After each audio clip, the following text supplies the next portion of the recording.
Jamie will be with us, and he will come in whenever we miss something. So let's get going. So part 1 is going to be breakdown, space, north side, and advantage, and we're going to start with the breakdown. So as you've known for years, we've talked about this, most of the game is built around the breakdown. So it's really important that it's the part of the game where you set your standards from the outset and you maintain them throughout the game. And the key to that is to be able to recognize where there are infringements, where you can take the opportunity to send a message to all the players. So everybody is aware of what was infringed and what they can and cannot do. And if you're able to set that up and then maintain it throughout the game, it sets up a much cleaner game with more flow. So breakdown, zone, and gate. You'll see in the guidelines that we've updated. A couple of things have changed here. And we also didn't want you to get confused with all these arrows. So if you look at the goal team that's playing from the bottom up, the gate forms an outline of the edge of all the players that are part of the tackle, right? So if the goal team are entering, they come, this is their gate on their goal line side, and they enter through that. Now, the other thing that World Rugby have been talking about is the fact that they want players to come in over here and straighten up and go in. And obviously, once they're in the gate, they can go at an angle, but they want them to straighten up. And just think about it from your perspective as a referee. When you see players entering the breakdown, if they've straightened up and parallel to the goal lines, it's much easier to see that they're coming in through the gate. You know, if they're coming in at an angle and coming through these edges over here, it's very difficult to see whether they're coming in or not. And you as a referee, you're the person that sets up what that gate looks like. And if you can set it up and maintain it throughout the game, that's absolutely fantastic. So what we don't want to see is we don't want to see players coming in from the side, right? We don't want them see them coming in from the side. And you as a referee, always make sure if you approach the breakdown at a 45-degree angle, you've got a much better view of this. And if you always remain with your shoulder north-south, as they say, with your shoulders parallel to the goal lines, you have a much better visual to work with. The one other twirly-whirly arrow here, this tackler, we want them to roll this way or that way. We want them to roll out of the way of the ball, right? We don't want them to be rolling this way into players approaching the breakdown. So quickly going through this, tacklers obviously must release, move away, roll to either side or get up, all without impacting ball delivery and arriving player, right? So we want them, even if we want them to roll to the sides, we don't want them to be rolling into the ball. So, and not obviously into opposition. And we also don't want them to stand up in the opposition's gate so that they interfere with players arriving. Once on their feet, got to get onside, come through the gate before they can play the ball. All of those are penalties. Here's a great example of player not rolling away. So we're looking at the blue player. You can clearly see the blue player is not rolling. She's just lying there, making no effort at all. So she's already slowed down the ball. You often find, like, you know, early in the game, players might test you. And of course, when a team's under pressure, when there's been a breakaway or something, just raise your awareness in those situations. Here's a great example of a player rolling away, and it's a prop, so anyone can roll away if they need to. So you'll see the player, number 3, makes tackle, rolls to the far side, gets to his feet. Okay, that's what we want to see. No impact on ball delivery. I'm going really quickly, so please unmute yourself and interrupt me if you have to, or you can ask questions in chat. So tackler assist must clearly release the ball carrier, both hands off the ball and the ball carrier's body. It's got to be a clear action that's reasonable for the referee to see. So if you're debating whether they released or not, they did not release. Okay, so even sometimes when they let the ball go, they still keep their hands on the players. And what we want to see is we want to see their hands off the players. Here's a great example of, even though the tackler is rolling, the tackler assist never releases the player. The hands are always on the player. That's pretty clear. Great decision by the referee.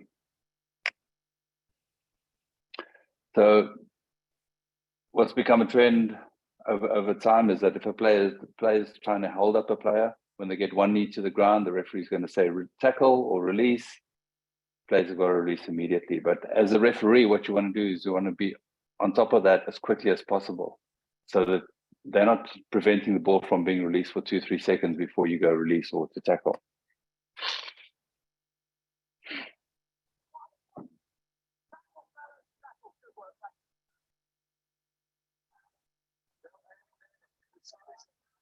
You see the player gets their knee on the ground.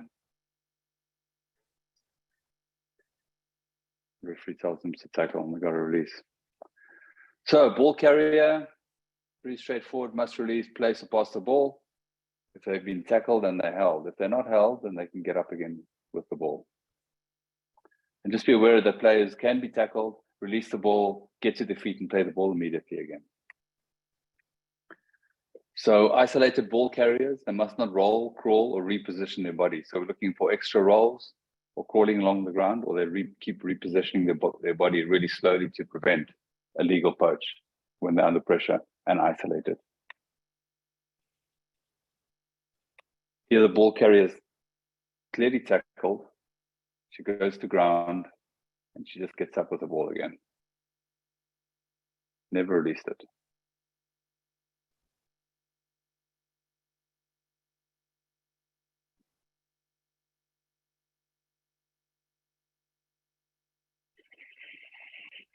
So you can see she's held, taken to the ground,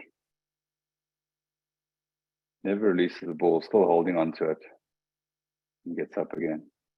It's illegal. She has to release it. Jackler, first arriving player, first arriving teammate of the tackler at the tackle is called the jackler. They must not lean on their hands or elbows beyond the ball and then scoop the ball up. So we'll see an example of it. It's really quick. Like, you know, players just get their hands beyond the ball and they bring their arms back to scoop up the ball. And they must also not have their weight on their hands or elbows, right? And they can only be rewarded if they do everything legally and they get their hands on the ball and they clearly lift and pull the ball up. They can't just be holding the ball. They just can't be down there holding. They've got to have a clear action that they're trying to lift or pull the ball up. And then the last thing, of course, body roll without head and neck contact is still allowed. The gator roll is still allowed. So they're not all penalizable. It's just when they're around the neck. Here's an example of a clear lift pull. So the player's released, get their hands on the ball, and you can see her pulling the ball up. And she's rewarded.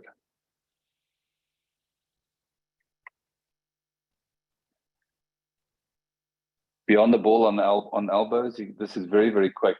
She just goes on her elbows and her hands just beyond the ball and then tries to play the ball. It's illegal. Looking at the blue player coming in, first arriving player. And of course, then she goes to her feet. She never had a weight on her legs. She was on her elbows straight away and they were beyond the ball. That's the penalty kick, of course. Arriving players, they must enter through, they must not enter through the side. Right, so they got to come through the gate, as we showed earlier. Here's a great example of two players coming in from the side. So the first player assumes that the tackle is going to happen at her feet, but they don't. They go beyond her feet, so she's already in a legal position, and then she's in the side playing the ball, and then another player comes in the side and plays the ball. I'll play this twice because it's pretty quick.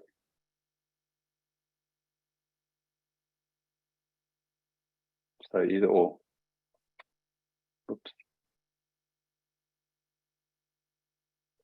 So arriving players may bind onto a player on the ground. So they can bind onto a player on the ground. If they get pushed back, they can keep holding onto the player, as long as they retain their weight on their feet.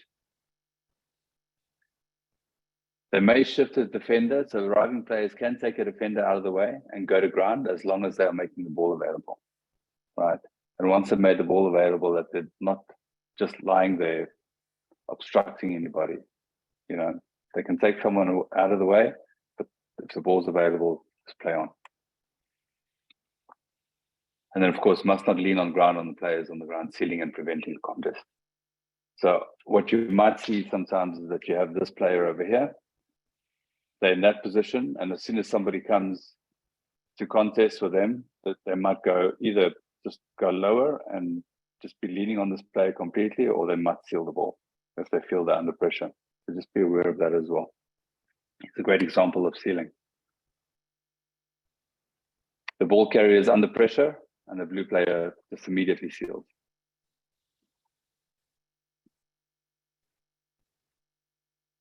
It's pretty straightforward. Off their feet and penalized. Right, ball available. When the ball is clearly won and available to be played, the referee should call use it. So it does say that players have 5 seconds to play the ball. Now, if you have 5 seconds in your life, you could count to 5. It's quite a long time if you're sitting there waiting for them to get the ball out. But as you will see in our example that the referee says, use it please, the players might use it quicker. But you can always ask them again to use it now if they're taking too long.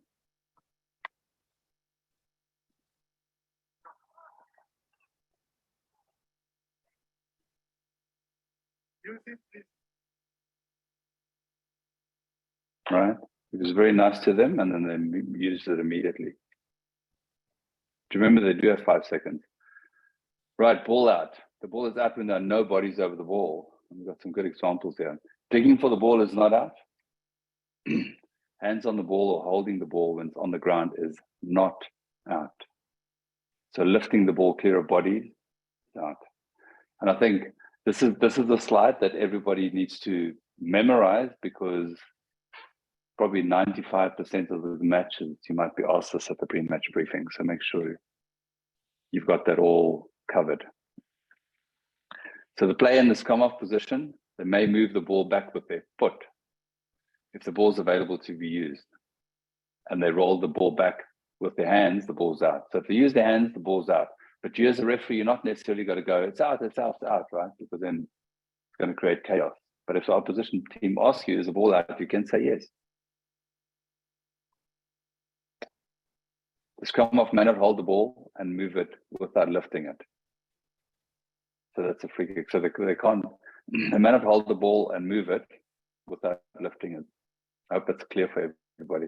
So they can't hold the ball and move it around the ground, right? If they're just tapping it back with their hand, the ball is out, but they can't hold the ball and move it without lifting it. That's a free kick for a dummy. Here's a good example of moving the ball with the foot. There's still a body over the ball. Ball's not out until the player lifts it. Goes beyond. There's no more bodies over it, right? And again. So here's an example of a player moving it with their foot, but they're not paying attention, so they move it outside of the bodies. So once there's no bodies over it, the ball's out.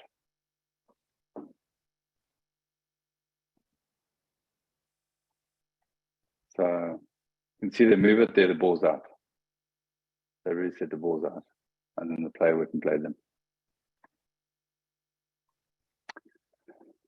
So picking the ball up. A player on their feet over the ball to tackle may pick the ball up as long as at least 1 foot is on their goal line side of the ball. And that 1 foot is this. So goal team's playing this way, that foot's beyond the ball, 1 foot's ahead of the ball, they can pick the ball up. Now, if a ruck had formed, it's different. And what this example is over here, that you have to have both feet behind the ball. So imagine this red player was bound to this ruck. Now, if they want to play the ball, they've got to unbind from the ruck completely, have both feet on their goal line side of the ball, and they can pick up the ball. Pretty straightforward. It's great, no more questions. Breakdown onto space and offside. So we're going to start with the scrum. Obviously, this is an aerial view of the scrum. These sections here would be the last line of feet and scrums, and then you got 5 meters for people not involved in the scrum. all the players not involved in scrum, got to be 5 meters back. If the scrum off starts over here,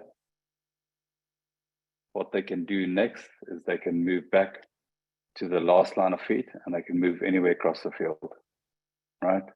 They start here and they move back the last line of foot from their scrum, the hindmost point of their scrum, and they can move anywhere across the field. If they don't start here, they've got to be 5 meters back. The other thing is if they do start here and they decide that they're going to follow the ball, please be sure that they don't get into this pocket. So they've got to move around the outside of the scrum, and they've got to stay on their side of the ball, not climbing into the pocket. Line out. So obviously players got to be back 10 meters. Back lines of teams throwing in, they may advance before the ball crosses the 50-meter line in anticipation of a long throw. They wouldn't be offside as long as they start on the side as the ball leaves the hands of the thrower. So remember, we're talking about space and offside. One player on their feet over the ball creates offside lines through the hindmost point of tackle participants. So pretty straightforward. It's a really great example, the hindmost point. Ruck and maul, of course, hindmost point of a ruck and maul for participants. And this is a fantastic example of the red team staying completely onside until the ball is out.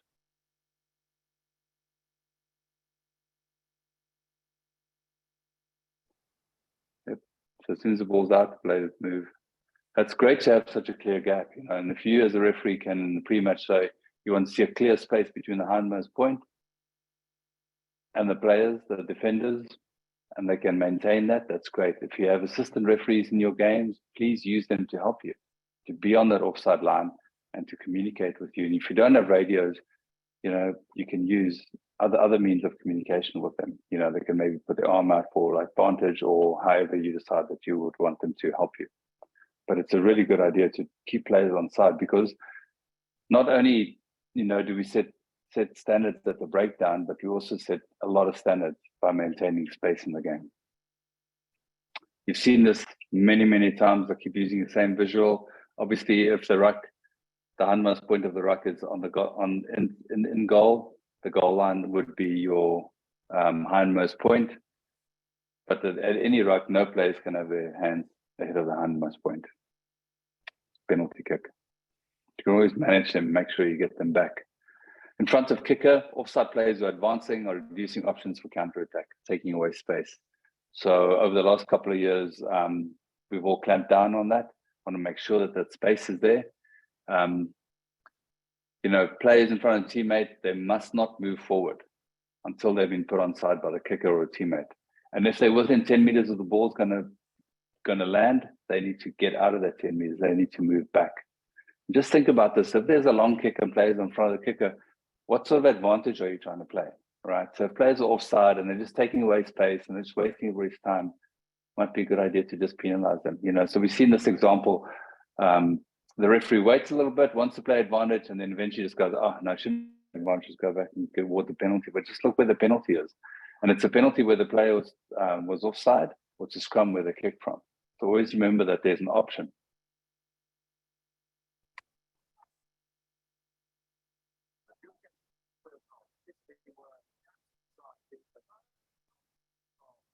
So this player here is offside, right there. So even though they didn't make the tackle, they took away space, you see. And the referee carried on playing and he went like, oh, okay, I shouldn't have done that. But the player's mild offside.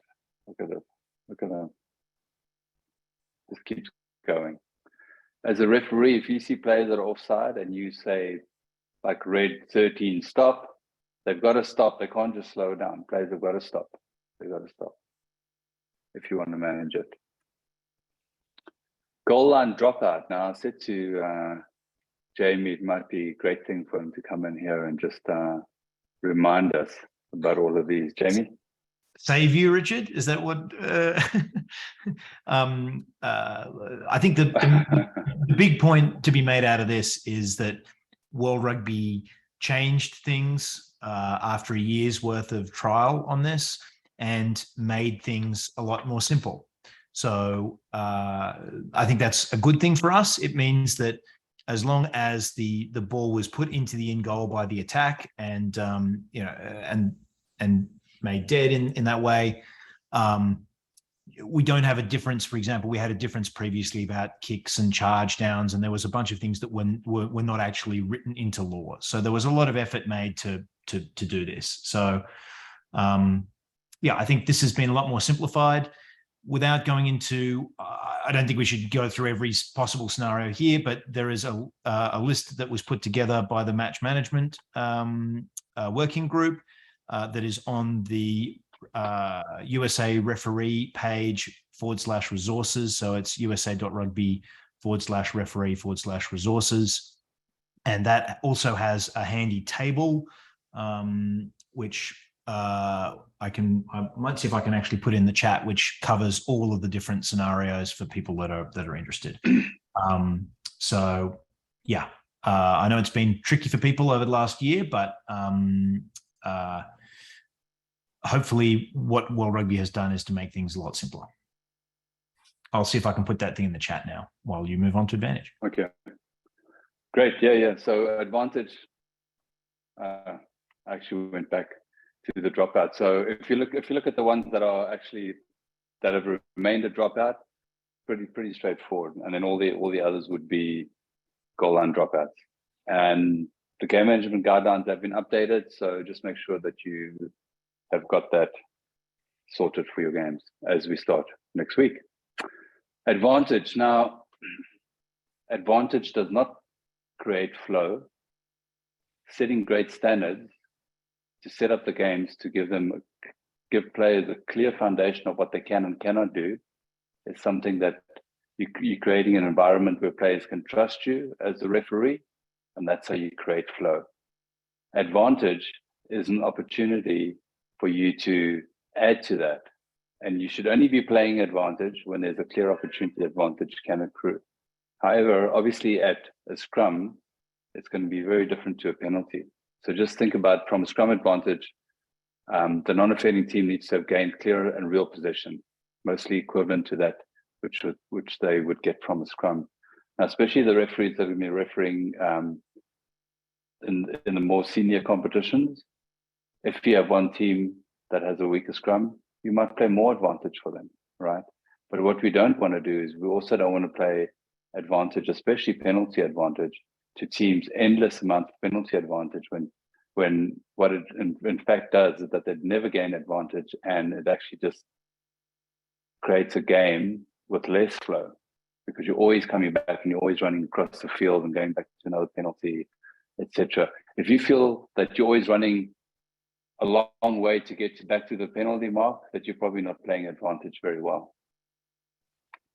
So when we get to penalty advantage, the non-offending team must gain either tactical or territorial advantage, mostly equivalent to that of receiving the penalty kick. So you have to think, especially when you get in, I mean, you give a penalty to someone, they can kick the ball 30, 40, 50 meters, or even more to touch, or they can score 3 points. So it's a massive advantage that you're playing with, right? So just think of it that way. And especially if you look at advantage, like if you were the captain, if you would want advantage or not, if you can put yourself in their shoes, you know, it's very, very simple to referee advantage, but don't play advantage for everything. Take a moment. You've spotted an infringement, especially penalty infringement. Just take a moment to assess the game and think whether, you know, can advantage work? And if you're going to play advantage, carry on with all the other duties. Make sure teams are still on side. Make sure the ball is recycled quickly. Do the work, and advantage will accrue. You know, at the moment, I think advantage gained is about 1 in 14 in rugby of all levels. You know, so it means 13 times you're coming back, and you probably wasted time. You wasted ball and play time. You know, or just wasted opportunity for teams to gain more momentum. As they always say in sevens too, like the penalty is the advantage, you know, so just think about it that way. Right, on to the next section, touch, line out, MAUL. where are we? We're at 29 minutes. Must be the quickest I've ever been through the breakdown and space.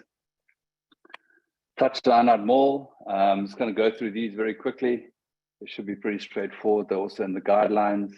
If a player, so all the light green sections would be in the field of play, the dark green is in touch, and obviously the white is touch line.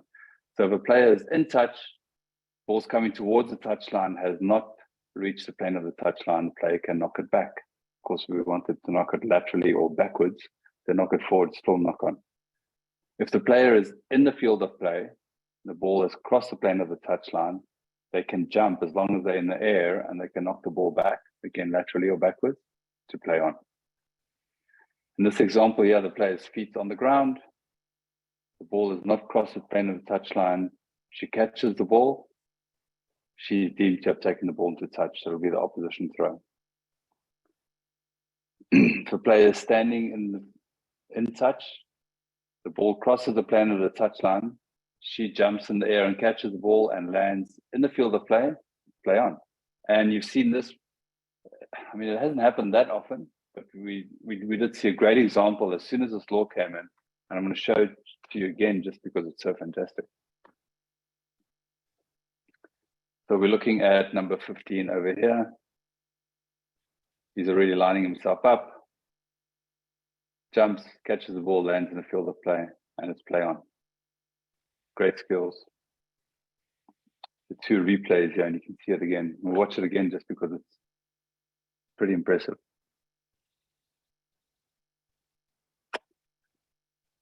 Jamie, are you monitoring the chat? I am. Okay, great. So there you have that. Quick throw-in. Player who carries the ball into touch, or their teammate must release the ball and not throw the ball away to prevent a quick throw. So anyone who goes into touch, they're throwing the ball away, they've clearly prevented a quick throw. It's a penalty on the line of touch, 15 meters in. So it's very frustrating for players. So even if the ball goes into touch, as referees, we need to pay attention. Because, I mean, in those situations, frustrates players, and they expect us as referees to be on top of that.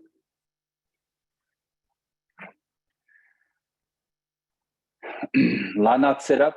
So you can go through the guidelines. There's a lot of information on how you set it up, how you manage the line out, how you create space. Make sure you have a good gap and everybody in the correct positions. Just a couple of things you want to cover here. The throwing team must not delay formation of a line out by forming a line or huddle away from the mark of touch. If they form a huddle or line away from the mark of touch, you as the referee, you can blow your whistle, or you can just say, ask them to please come into the line out, right? We don't want them to delay every single line out. So you don't have to be nasty about it and just free kick them from the beginning, but speak to them, manage them, get them to stop doing it, right? Players should be asked to move to form the line out immediately. Players can't walk in one movement and jump. It's got to be a clear pause. And what you can do on the first occasion as referee, you can just reset the line out. Blow the whistle, stop, let's do it again, right? And when they do it again, don't allow them to leave the line out and go and form another huddle or line away. So this is a clear pause before the throw. You can see that the referee makes sure that the players get into the line out. So referee stands back and then tells the players to get into line out, get into line out. There's a clear pause. Great, play on.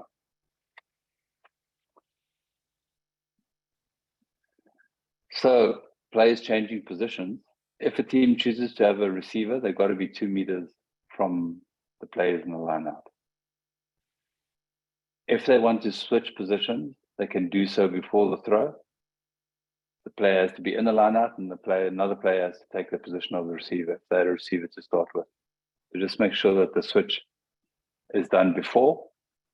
But if that receiver decides to run into the line out, once the ball leaves the hands of the thrower, the receiver can join the line out. Here's a great example. The referee is managing the line out, making sure there's a gap. Still early in the game, we're only 6 minutes in. You can see the player who comes and stands in the front This player here is the number 9. She's going to run back 2 meters. Another player is going to come in, and then the ball gets thrown in. All legal.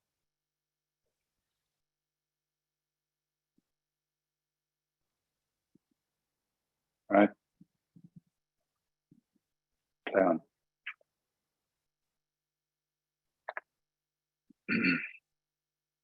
Whoops. Missed that one. Sorry about that. I'm having a bit of a technical issue here. Okay, so during the line out, sacking means they're going to take the player to ground once they've landed. So they can't make contact and grab the player in the air. Once the jumper with the ball comes down and they land on the ground, they can be taken down immediately. And here's a great example of it. This is a legal sack. You see the gold player, as they land, the blue player takes him down. Perfectly legal. Right, maul defense. So obviously defenders must not enter the side of the maul. But now, if the maul is formed, the defenders who do not change position may appear to be on the wrong side. So if the maul keeps moving around, you know, we used to referee it, I don't know, a little while back, or maybe decades back. If the player's on the wrong side, you tell them to release and go back on side, go back on side. So the player's already part of the maul spins, it's fine. And of course, defenders must not collapse the maul. It can be common dynamic mauls close to the goal line, right? So the one thing we want to talk about is penalty tries with collapsed mauls. So if you have a maul that's formed and it's going towards the goal line, you know, you're not going to give a penalty try like 20 meters out. But if a maul has moved quite a significant distance and going towards the goal line, and you as a referee, you know, you have to have that awareness. And where you go, they're probably going to go and score a try. And then the maul's collapsed. Then you would go and award a penalty try. And you would award a yellow card to the person that you deem to have infringed, to have taken it down.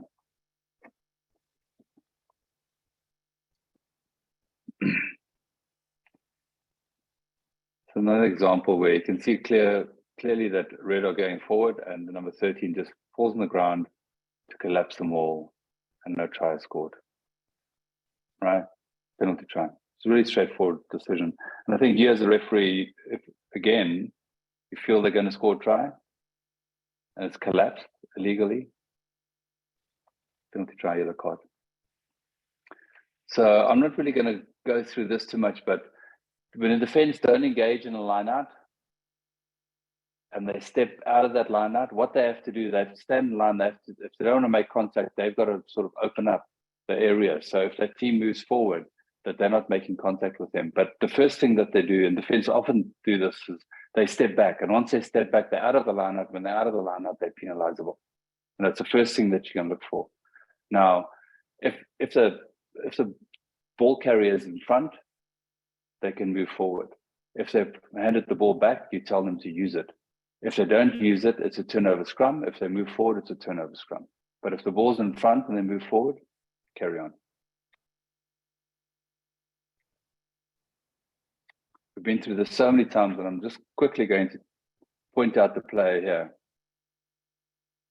So we're looking at this player here as the first player. It's going to step back. So once they don't form the wall, this player steps back. There you go, out. Like once they've stepped back, penalty against him for leaving the line out. Should be pretty straightforward. So if a ball carrier is held up and a maul forms, the referee should communicate maul. And on most of these occasions, the defense is dominant and they've actually slowed the game down and they're holding the ball carrier up. And you as a referee go, maul. So everyone's aware that a maul is formed. And then if the ball doesn't emerge, it's a turnover maul. Very simple. In a dynamic situation, the referee should avoid calling a maul until the ball carrier is clearly held up, right? So if it's a dynamic situation, sometimes you can say an actual maul is formed because you have a ball carrier and a player from either team. Sometimes you have a couple more, but they're going at 100 miles an hour and they go to ground. You're not necessarily going to call it a maul and you might referee it as a tackle, right? Here's an example of one of those. This should be refereed as tackle because there was no dominance no dominance by the defense. You know, the team keeps going forward, dynamic situation, never a maul. There's no reason why the blue team should be rewarded as the referee did here, right? Hope everyone's clear on that. Also on the guidelines. Right, scrum. Obviously, safety is always the highest priority in scrum, right? So whenever something's unsafe, you've got to stop the game, blow the whistle, and restart it. Yeah. So you're going to make a mark, each hooker's right foot to be left of the mark. And this ensures space for each front row player and to be the break foot until set. So the break foot has come in, it's something that you have to look for always. It's really that simple, that the hooker's foot has got to be forward until set. Once they've set, they can put the foot back. If you look at this here, the hooker's foot is forward. You're going to get it forward until they engage, right? So this is from bind to set, right? Once they set, they can put the foot back. You want it there all the time. It's to create less pressure on the players in front. So the referee must control the engagement process. Each of the following three calls should result in action, right? So it's crouch, bind, set. And don't go on to the next call until everything is stable and steady and you're happy with it. If you're unhappy during the setup, blow the whistle and stop it. One thing we do want you to be aware of is that if you're getting towards the end of the game and the game is close, or you know, one team's ahead, be aware that some teams are just going to waste time. You know, they might just lean in, they might just stand up and all those kind of things. Don't let them waste time when it benefits them. So just be aware of that all the time.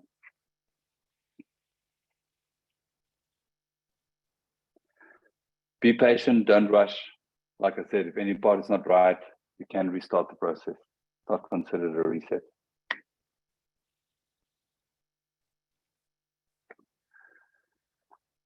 Talking about legal wheels. So if a team is going to walk a scrum around or wheel the scrum, they have to go forward first. And all three players in the front row need to go forward first. And then they can push through the opposition, right? They have to move forward. If they're just going to walk the scrum around, you're going to penalize them. You know, one thing you can look at there is that you can actually see the flankers and the number 8 and the lock. Sometimes all their legs are at an angle when they walk around. So just look out for that. Another thing is when the scrum is stationary and the ball has been available to be played for 3 to 5 seconds. So again, you know, sometimes teams hook the ball back quickly. They remain there for 3 to 5 seconds and then they start pushing. You've got to give them that time to be dominant. You don't want to take it away from them and just shout, use it to get it out, right? Make sure that you've given them the opportunity to go forward again. But if they're stationary for 3 to 5 seconds, you can say use it.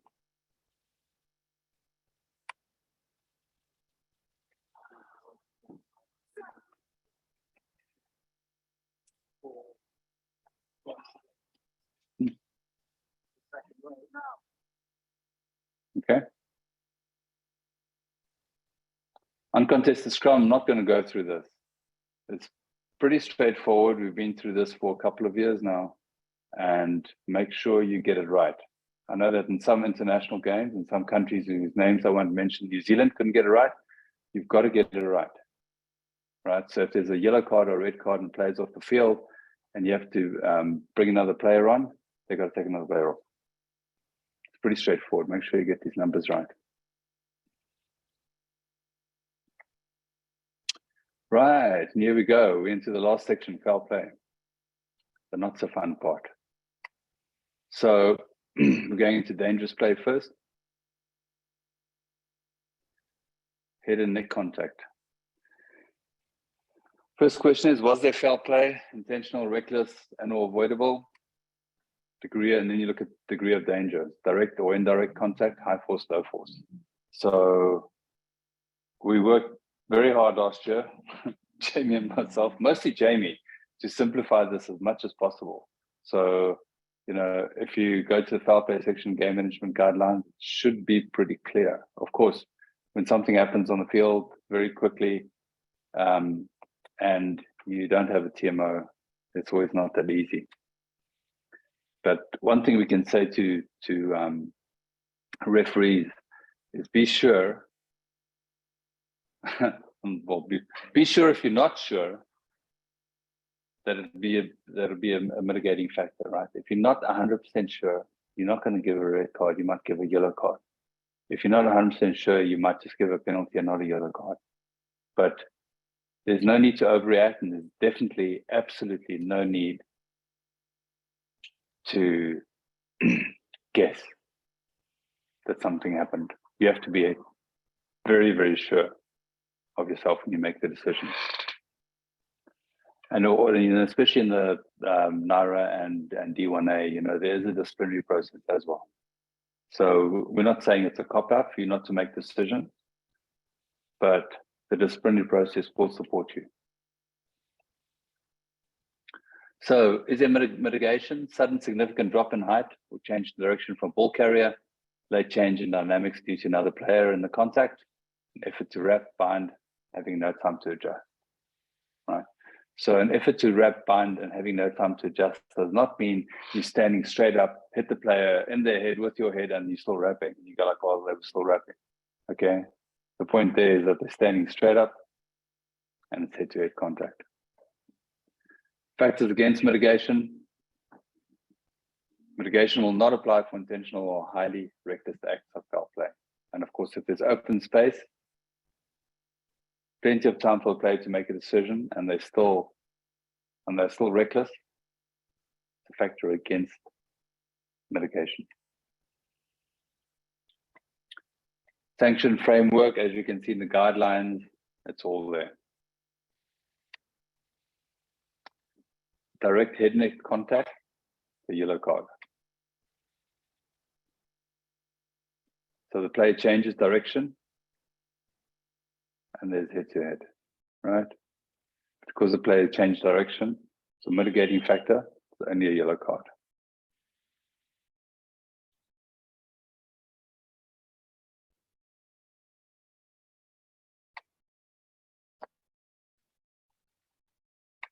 This one's a red card. Player's upright, even though they're trying to wrap, going in with their head to head. Red card. These are the latest ones that just come from World Rugby.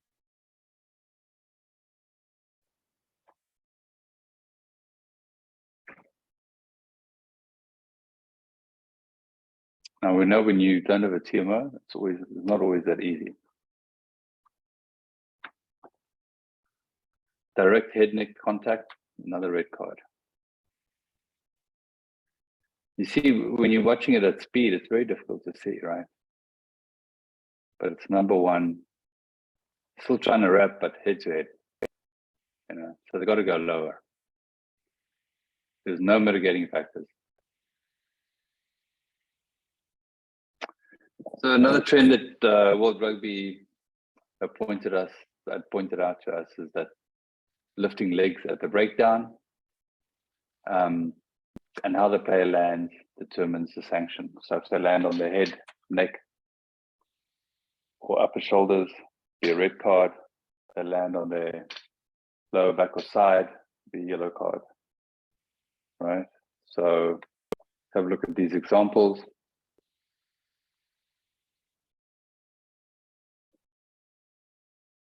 The red number 7.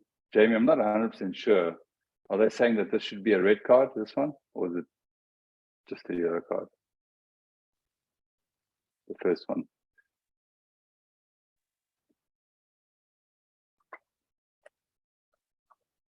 I think Jamie's disappeared, but lifting legs, taking the player down, you have to see how they land. Now, it's not always easy to see, but obviously if they land on the head or neck, you know what to do.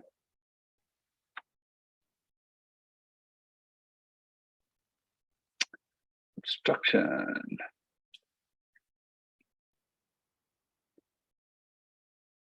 So when you're talking about dummy runners, was the dummy runner in front of the ball carrier, i.e. not in position to receive the pass? Did the dummy runner initiate contact with the defender? So if yes, to either, and the defender could have legitimately made a play on the ball carrier. So you got to take that into consideration, right? I think we saw one a couple of weeks ago where the player threw the arms in the air. Sure, they were obstructed. Could they have legitimately made a tackle? Who knows? You know, it was debatable in those situations. But again, for referees, it's not very easy to be able to make those decisions in real time.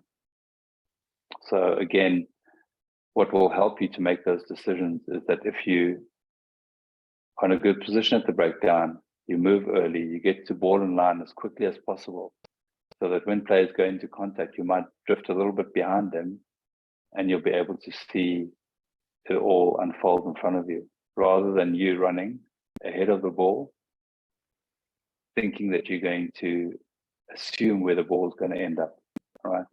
So as they do in sevens, get back to ball and line with the number 10, follow the ball, and if you see the contact's going to make, you can drop back a little bit, so that if there's going to be contact and a tackle, you can be in a 45-degree position at the next breakdown, but it will put you in a much better position to be able to see obstruction, you know. So it just takes a lot more work for you to be making more accurate decisions.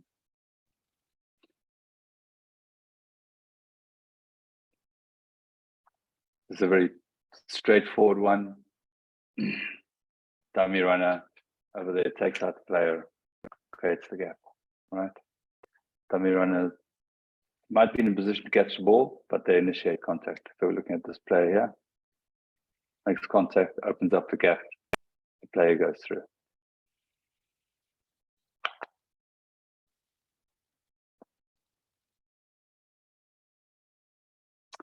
Deliberate knock, another fun one. Again, was there a reasonable expectation that the player could regather the ball? So if they knock the ball up in the air, and there's a reasonable expectation they could gather it, then you might just call it as a knock-on. But if there isn't, it would be a penalty. So if yes, scrums for knock-on. If no, penalty kick for intentional knock-on. Intentional knock-on with the ball, where there is a potential line break, is a penalty kick and a yellow card. So if there's going to be a line break, it's penalty kick, yellow card. If there's going to be a probable try scenario, it'll be a penalty try and a yellow card. So this example here, White has a huge overlap. It's a deliberate knock by red, easy yellow card, and penalty try.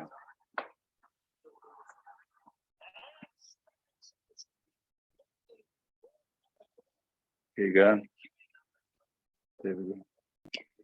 Pretty straightforward, right?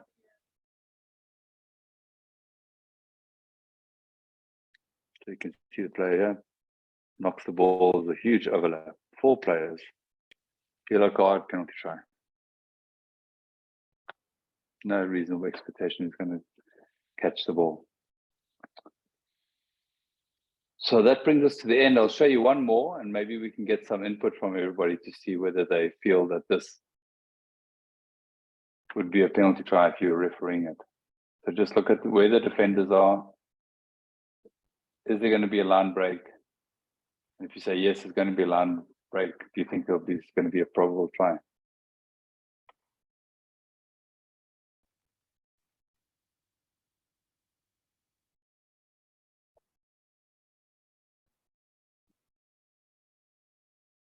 So we're going to look at it again. See if I can pause this. Okay, so player deliberately knocks the ball on. We've got this number 10 about to catch the ball here. We've got a defender here and a defender here. So now we're only at the 22. And I think this player here is a forward. This player probably a back. Do you think that this number 10 is going to go all the way? Definitely a line break, so definitely penalty kick and yellow card. Would you award a penalty try? Is anyone brave enough to award a penalty try in this situation?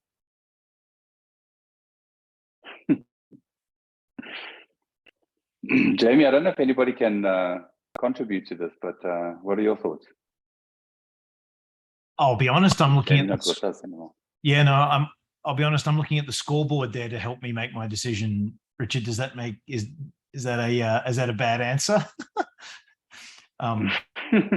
Well, I mean, yeah, so it's a penalty try for sure if you're looking at the scoreboard. I mean, sorry, not. I mean, it's not a penalty try to look at the scoreboard. Yes, exactly. Yeah, but if it was closer, so. Yeah, I think the right decision here is penalty try, because you have to ask yourself in these situations, and I think we get sidetracked by giving a lot of latitude to the opposing player. Effectively, this player has managed to cut down and stop a try being scored through an act that is illegal. And there seems to be a lot of sympathy for defending players on, in TV commentary and in rugby generally. I have heard players actually indicate that when they're playing, they feel quite frustrated that their good attacking move has been foiled by effectively illegal play by the defense, and they should get the reward for that. And that's the boat that I'm in. So, for what it's worth. Absolutely. It's a penalty try all the way, right? So, on that note, and Jamie, you're going to be super surprised, but we're finishing 5 minutes early. Awesome. Thanks, Richard, for putting all that together. It's been a lot of work combining some footage from our competitions with the stuff that has been recently put together from World Rugby. Good luck to everyone who is going to be involved in either their local competitions or particularly those that are run by Advantage and D1A and Naira. And we hope everyone has a fantastic fall season. A reminder of a couple of things. One, this recording will get put onto the Rugby Learning Centre, and all of the monthly recordings will get placed onto the Rugby Learning Centre after they've in the week after they've been delivered. The next one of these sessions, if you registered for this webinar, you should have had access to be able to download a calendar invite that you can put into whatever system you utilize, so you can keep track of these meetings so you don't forget them. But effectively, first Tuesday of the month from here on out, the development working group has put together some great sessions and great topics ready to go. So first Tuesday of the month, starting, I believe, the 6th of September. So please, we will see you then. And otherwise, have a fantastic season. The written GMG that accompanies this will be released this week as well. So look out for that through your LROs and on social for download. And with that, unless there's anything else you want to add, Richard? Yeah, I just want to say thanks to everybody, and we look forward to the season. Thanks, Jamie. Bye now.